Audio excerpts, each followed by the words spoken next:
morning, everybody, and welcome back. It's 4 degrees outside right now.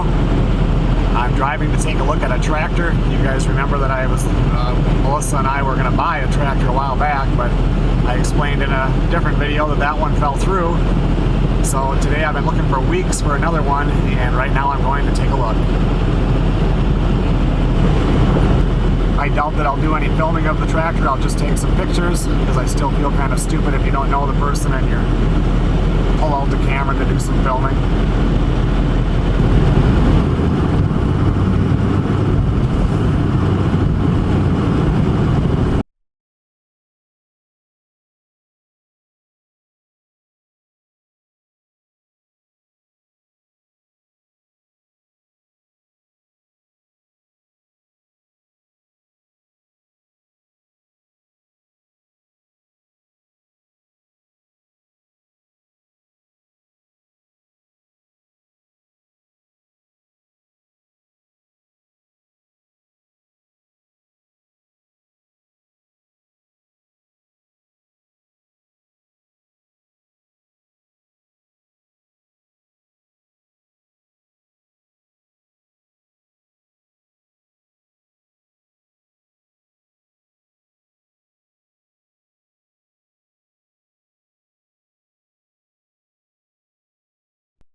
Okay, everyone, Melissa and I are proud owners of a Farmall M.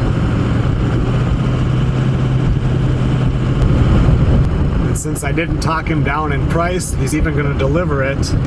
I mean, it's got to be from here 120 miles or whatever up to the house in Cloquet. Well, thanks a lot for watching, everybody. I'll probably do another tractor video this weekend when it gets delivered up to the house. I will see you guys on the next video.